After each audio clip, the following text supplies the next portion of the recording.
Olá, olá, tudo bem, pessoal? Aqui é o professor Robson Oliveira com mais uma aula de Geografia e hoje a gente vai tratar de dois assuntos aí, né? A vegetação brasileira e a gente vai aproveitar e falar um pouquinho dos domínios morfoclimáticos também, que é aliás, são conteúdos muito importantes para a geografia do Brasil, né? Aparecem muito, né, em vestibulares, aparecem muito aí nas provas do Enem, né? Então a gente tem que ficar bem ligeiro com isso aí e tentar entender, né? Tem alguns nomes mais complicados, tem bastante coisa aí para a gente ver, bastante conteúdo, mas a gente vai dar aquela visão geral aí para a gente depois pelo menos indicar os estudos de vocês, tá? Então vamos começar aí, pessoal, pela parte da vegetação do Brasil. Lembrando então, né, que assim, a vegetação ela é sempre o espelho do clima, né? Então se a gente tem uma variedade climática, a gente vai ter também uma variedade de vegetação, né? Então sempre, isso em qualquer parte do planeta, tá? A gente pode pensar o seguinte, sempre que você muda a tipagem climática, você muda também, né, a mesma coisa, a tipagem vegetal, tá? Bom, aqui, pessoal, né, vocês estão percebendo aí o mapa do Brasil aí nas formações vegetais e a gente pode separar a formação vegetal no Brasil em três aí grupos diferentes, né? O que nós chamamos então de os grupos florestais, né? Então das grandes florestas que vocês estão percebendo ali floresta amazônica, mata atlântica, zona dos cocais, mata das araucárias, né? Que nós chamamos então de regiões arbóreas, né? Ou formações florestais. Depois a gente tem ali na sequência chamada ali formações arbustivo e herbáceo, né? Então a gente tem o pampa, o cerrado, a caatinga e nós temos mais dois complexos, né? Que daí aglutinam tanto formações vegetais arbustivo herbáceo como também arbóreas aí, que é o caso do Pantanal e as formações das regiões litorâneas, beleza? Então vamos dar uma olhada em cada uma delas aí, pessoal, começando então por essa formação que a gente tem aí, a formação da floresta amazônica, também conhecida como floresta equatorial ou ilhéia, né? Vejam, pessoal, é a maior floresta em biodiversidade do planeta e a maior floresta em extensão também. É a grande, aliás, extensão não, perdão, né? E a segunda maior em extensão do mundo, perdendo para a taiga, né? Lembrando que a taiga aí, em termos de extensão, ela é maior, né? Mas ela não é maior em biodiversidade. A gente não faz ideia ainda, tem muitas espécies na floresta amazônica que a população local pode conhecer, mas não é catalogado ainda. Então, quando a gente diz assim que nós não conhecemos, nós estamos falando aí que não foi catalogado, não foi escrito ainda, né? Bom, que características a gente percebe aí, pessoal? Em primeiro lugar, dela ser muito grande, né? Basicamente aí o 40% do território brasileiro, além, né, de pegar outros países também, né? Bom, ela está num clima que a gente chama de clima úmido e quente, né? Então, clima equatorial, né? Ali, né, por conta da massa de área equatorial continental, que é muito quente, muito úmida, né? E forma aqueles chamados rios flutuantes, né? E percebam, pessoal, pelo fato de ser muito quente e muito úmida, obviamente muitos tipos vegetais vão se adaptar, né? E elas vão ter algumas características. A primeira vocês estão vendo ali que está escrito latifoliada, né? O que significa isso? Latifoliada significa folhas abertas, folhas largas. Por quê? Vejam, folha é um mecanismo da planta perder água também, né? Então, quando a flor precisa jogar fora algum tipo de elemento que não está fazendo bem para ela, que já foi utilizado, né, que para ela é descartável, né, então ela joga esse elemento na folha e essa folha cai, né? Então vejam, à medida que ela vai derrubando folhas, né, então isso é um mecanismo de perder água. E também pelo fato de que a folha é aberta, ela evapora a água da planta, né? Então perceba, quando você fala assim que uma planta ela latifoliada, ela está totalmente aberta, é porque ela não está preocupada em se vai evaporar muito da sua água. Por quê? Porque ela tem água em abundância, pessoal. Okay? Então fique claro aí, fique ligeiro aí com essa questão. Lati quer dizer largo, tá? Então folha larga, folhado largo, tá? Folhado grande, aberto, tá? Heterogênea, já falou a palavra, ó, hétero quer dizer muito, diferente, né? Então, não muito, quer dizer diferente. Então a gente tem o homo, quer dizer, né, igual, né? E hétero quer dizer diferente. Então, heterogênea quer dizer que a formação, você tem vários tipos de plantas ali diferentes, tá? Densa. Por que densa, pessoal? Quer dizer então que as copas são fechadas, elas são muito próximas uma das outras. Inclusive, se você sobrevoa, capaz de você não conseguir ver, né, aquela parte de baixo ali, né, aquela formação, o chão, né? Por quê? Porque ela é bem fechada. Por que isso, pessoal? Mais uma vez, como você tem água e calor em abundância, a planta não precisa jogar seus descendentes longe, né? Por quê? Porque não tem problema em competir pelo espaço. Quando você tem numa região que ela é áspera, né, ela é uma região ruim, né, em termos de clima, né, de difícil adaptação, né? Quando nós temos uma região assim que ela cria barreiras para a planta, obviamente ela vai jogar o seu descendente cada vez mais longe. Por quê? Para que não haja competição, né? Por isso que geralmente nesses lugares a semente está com algodão, a semente ela tem alguma via que consiga algum tipo de aerodinâmica para que ela possa planar por um certo tempo para poder ir mais longe, né? Então a gente tem lá, então, latifoliada, folhas abertas, heterogênea, muitas espécies, densa, fechada, perene, pessoal. O que significa perene, né? Ou perennifolia. Significa dizer que, então, mesmo, né, nas épocas desfavoráveis, a folha cai, mas já nasce outra para substituir, ok? Bom, por que isso? Obviamente que, como eu falei, como a folha é mecanismo de perda de água, nesse lugar não há problema, né, da folha perder água, então sempre que cai a folha, ela vai nascer outra. Em alguns ambientes, a planta fica decídua, né, ou semidecídua. O que significa isso? Como você está num ambiente que durante um período do ano está muito seco, né, por conta disso, a planta vai ter que eliminar suas folhas ali para não perder água. Okay? E hidrófila, né, são plantas adaptadas ao clima úmido, tá? Necessariamente. Bom, vocês estão percebendo que ali embaixo ainda fala aí de 3 partes da planta, da floresta, né? Igapó, várzea e terra firme. Bom, a maior parte da floresta é terra firme, né? Com os vegetais aí de mais de 40 metros e tudo mais. Mas o que seria isso, pessoal? Igapó é aquela parte da floresta que está sempre inundada, né? Então a água do rio está sempre tomada nessa região aí. Né? Então as raízes, elas têm necessariamente, elas estão dentro da água, são raízes aéreas também, algumas, né? E aí quando a gente tem lá várzea, significa que durante um período do ano vai estar alagado e outro período não. Ali o período das chuvas, então o rio ele avança, né, e por isso fica alagado, e aí no período mais seco, né, o rio retrocede e aí as plantas ficam num ambiente mais seco. E terra firme está sempre seca, né, então por isso que a gente tem a maior parte da floresta também nessa situação. Beleza? Então vejam, pessoal, é um tipo de vegetação, a gente vai ver daqui a pouco nos domínios que bate muito, né? Ó, a vegetação da Mata Atlântica, ali do litoral, que pega todo o litoral do Rio Grande do Norte ao Rio Grande do Sul, pessoal, é muito parecida com a formação equatorial. Você vai perceber, ela é heterogênea, ela é densa, ela é úmida, né? Por quê? Porque você está numa região que também chove muito. Apesar do relevo ser mais inclinado, né? O relevo teve ali a questão de também, né, ter a questão da Serra do Mar, da Serra da Borborema, e por isso, né, ter elevações, né, ainda assim é uma vegetação muito úmida. Né? Só que a diferença aí é que ela já foi muito devastada, basicamente quase não restou, né, Mata Atlântica. A gente tem hoje no Brasil 7% do que já foi, né? A gente quase não tem essa Mata Atlântica, mesmo nas áreas nas quais ela adentra, né, para o interior do Paraná, que é o caso aqui do Paranazão, aqui da região do Sudeste e Sul, né, que ela adentra para o interior, ainda assim ela acaba assim, ela já foi muito, né, já foi muito destruída, muito devastada. Só uma correção que eu falei do Rio Grande do Sul, do Rio Grande do Norte e do Rio Grande do Sul, não, perdão, né, ela não chega no Rio Grande do Norte, né, ela vai pegar ali do Nordeste, né, descendo para a região Sul, tá? Confundindo isso que você está vendo no seu mapinha ali, aquele que está em amarelo ali da formação da Mata Atlântica, tá? Mas ela é muito parecida, né? Muito parecida com a formação equatorial, beleza? Bom, aí descendo um pouquinho mais, a gente está vendo só a parte das formações arbóreas, né? Essa aqui é interessante, pessoal. Quando você não souber nada para você colocar numa prova, pode colocar Mata dos Cocais, né? Por quê? Porque cai muito, né? Então aquela reformação ali de transição, aquela área de transição ali entre aquela parte seca do Nordeste, que é a região do sertão nordestino, né? E aquela parte mais úmida, que é o meio norte. Então você percebe o seguinte, que é uma formação de cocos, né, de palmeiras ali, palmáceas, né, cujo principalmente você vai perceber ali algumas palmáceas mais adaptadas ao clima seco, né, e algumas mais adaptadas ao clima úmido, né. Então, por exemplo, clima seco, a carnaúba, né, o clima úmido, o babaçu, né, enfim. O que é interessante, pessoal, existe uma exploração econômica muito grande dessa tipo de vegetação, né? Você tem lá desde óleos lubrificantes, cosméticos, medicamentos, né? Celulose, bebida, né? Até o casco dos cocos ele é utilizado para fazer telha, né?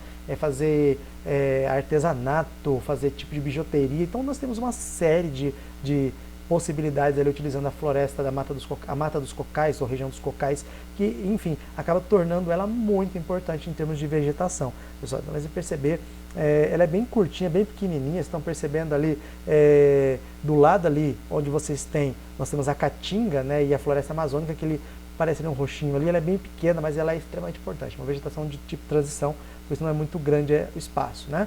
Agora, quando a gente olha aqui para o sul, isso aqui a gente está acostumado, né? Porque a gente está muito próximo de nós. Aqui em Maringá praticamente não tem, mas nas regiões mais altas aqui do Paraná e também mais para o sul do Paraná a gente encontra muito, né, a chamada floresta do pinheiro do Paraná, ou da Araucárias angucifólias, né, também conhecido como araucária, pessoal, né, que é um tipo de conífera, um tipo de planta adaptada a ambientes mais frios, né, médias térmicas próximas ali dos 18 graus, né, também chamada ali, né, floresta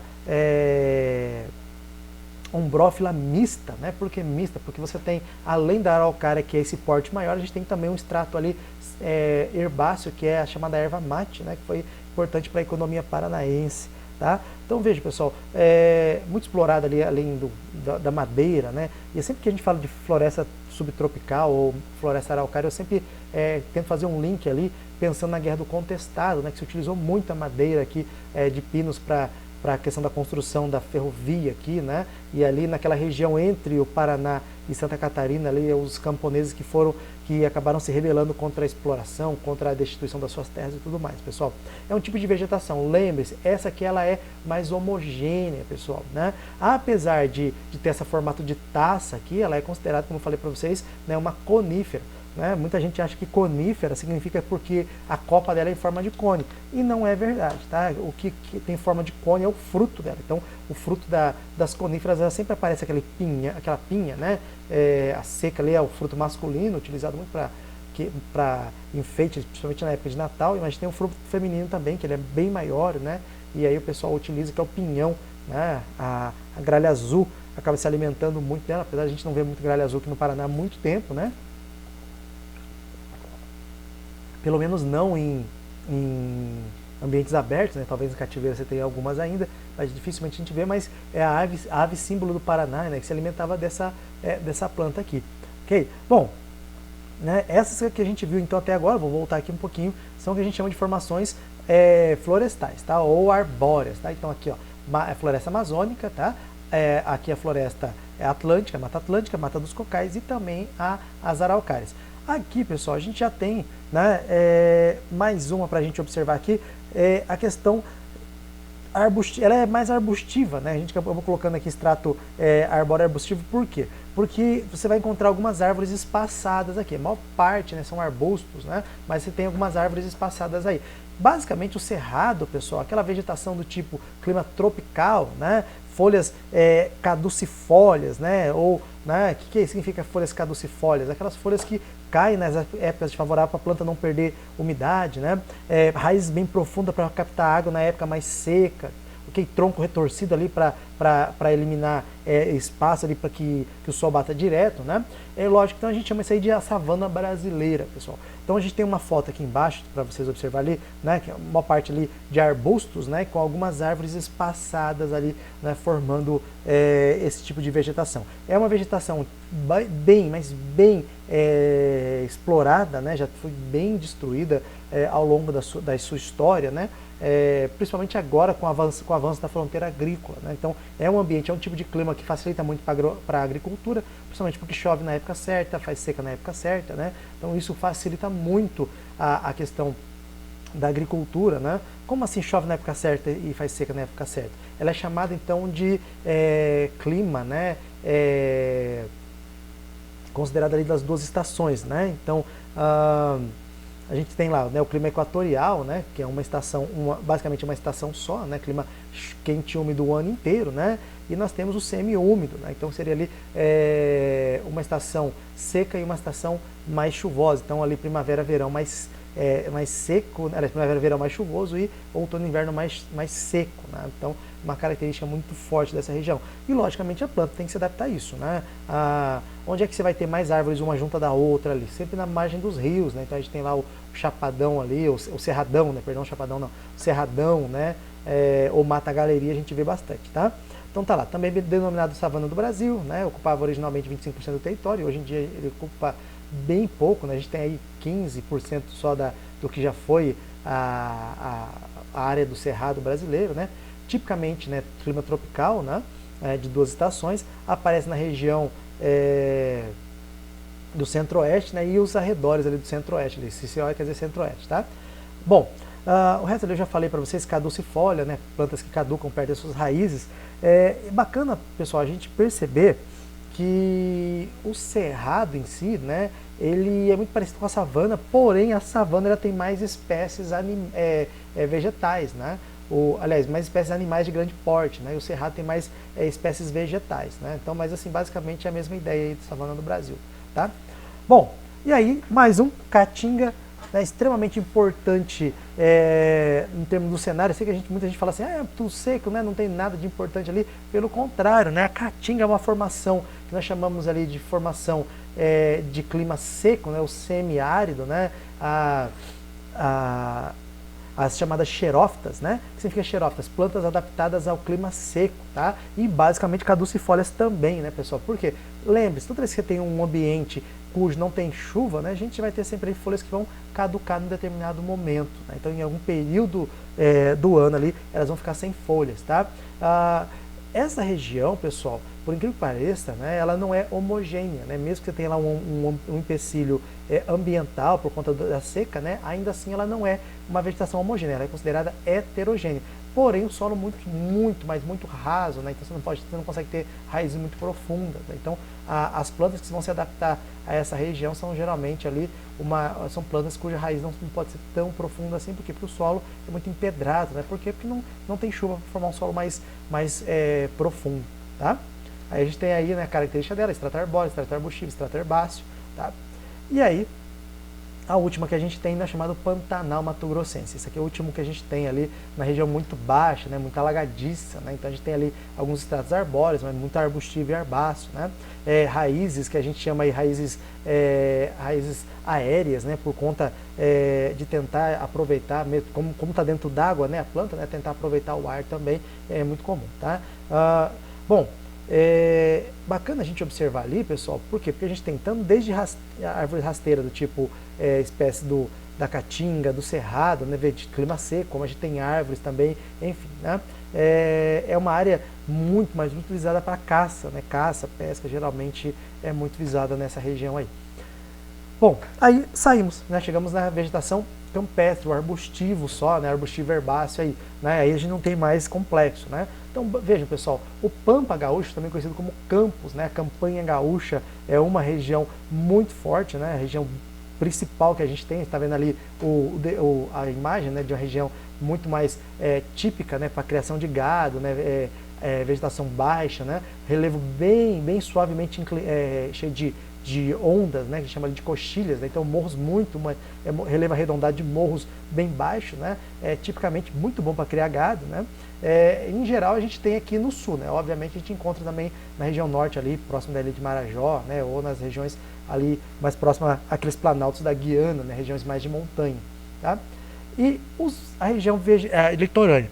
Bom, pessoal, lembre-se, litorânea a gente não tem só os mangues, né? O mangue talvez seja o mais comum, né, nessa região, né, a região ali de estuários, né? O que é o estuário? O final do rio, né? Então fica ali formando ali aquela região de uma massa úmida, né, de lama, né? Tipicamente ali para criar caranguejo, né, de essa lama salgada, né? E obviamente você tem algumas espécies ali que se adaptam muito bem de plantas, principalmente aquelas que têm raízes aéreas. Mas vejam, além da questão que você tem aqui do mangue, a gente vai ter também a questão da restinga, né, que é aquela vegetação, acho que todo mundo já viu esse tipo de vegetação, o nariz está coçando hoje. Aquele tipo de vegetação praiano, né, aquelas formações bem baixas, né, bem baixinhas, que elas se formam próximas a áreas litorâneas, né, no questão da areia ali do mar, né, das áreas ali de deposição sedimentar, seja ela duna, seja elas praias mesmo, muito comuns, né, mas em geral são áreas de depósito sedimentar recente, tá? Bom, vamos voltar um pouquinho aqui, ver o que a gente viu, né? Então a gente tem lá, né, primeira formação que a gente tem amazônica, depois floresta tropical, floresta dos cocais ou mata dos cocais, né, floresta subtropical, depois a gente começa com os complexos do Cerrado, complexo da Caatinga, complexo também do Pantanal e depois a vegetação só arbustiva herbácea, né, que aí nós temos o campo e também as formações litorâneas. Beleza, pessoal? Bom, rapidinho, só para a gente marcar algumas coisas, acho que vale a pena a gente indicar aí, pessoal, essa classificação feita pelo Aziz Absaber. O que ele usou? Né? Ele não usou só a vegetação para determinar.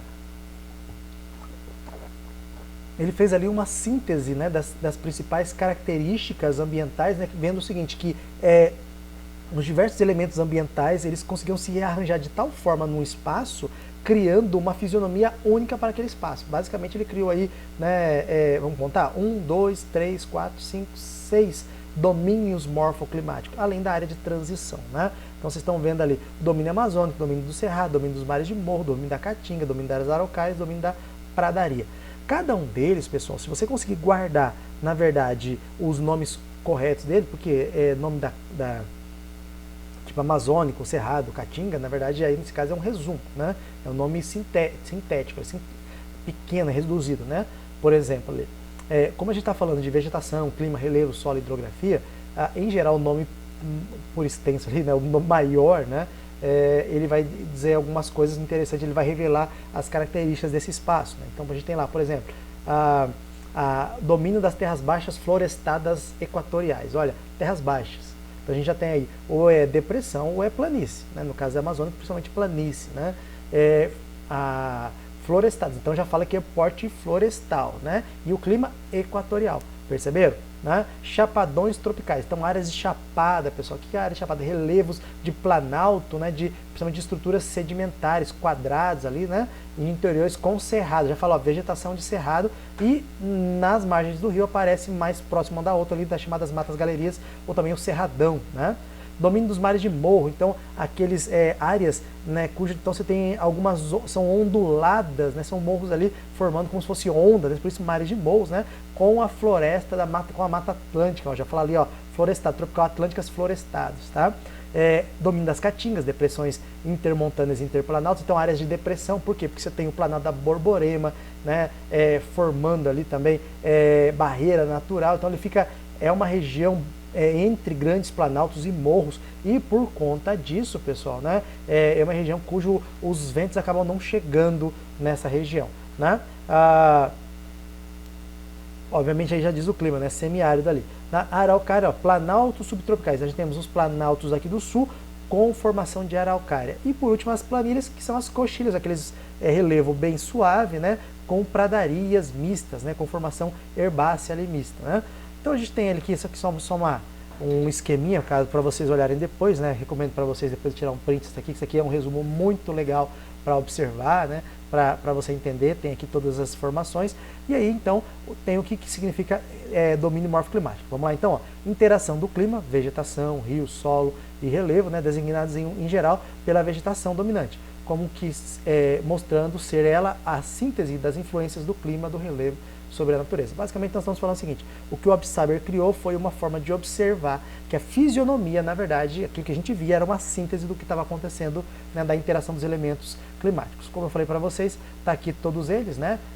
Daqui para frente só vou repetir o que eu já falei para vocês mais rápido, né? Então aqui a gente tem a característica, como eu falei para vocês, do domínio das florestas florestadas, né, ou das terras baixas florestadas equatoriais, né? Basicamente já falei que é vegetação amazônica, mas essa característica já incluindo aí a área de planície, né, e tudo mais, né? A questão, cuidado ali que semiárido agora é junto, né? Mas acho que eu tirei essa informação aí de um texto mais antigo, mas tem que juntar ali depois, né?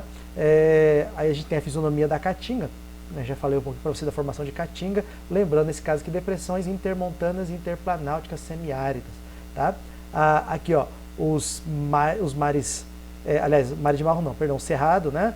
O clima ali, cerrado durante a época mais chuvosa, cerrado durante a época mais seca, né? E vocês estão olhando lá no fundo, pessoal, as chapadas, né? Então aquelas formações mais quadradas, né?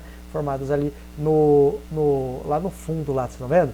É tipicamente do interior mesmo do nosso país, tá? Bom, aqui agora sim os mares de morro, ó. Tá vendo lá aquela vegetação ondulada, tipicamente do litoral, né? Pegando ali mais a região litorânea nossa, né? Meias laranjas ali, né?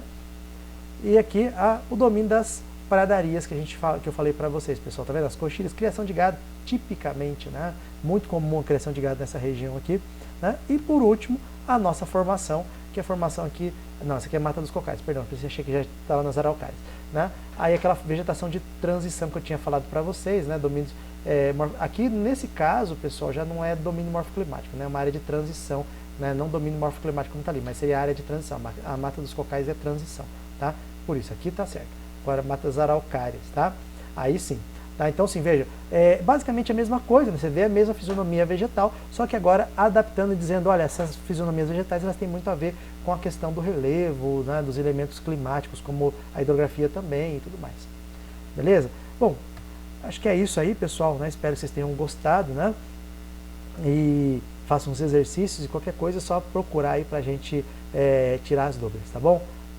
Forte abraço, deixa eu mudar aqui e tirar da tela, né? Ver aqui minha gravação. Um abraço, pessoal.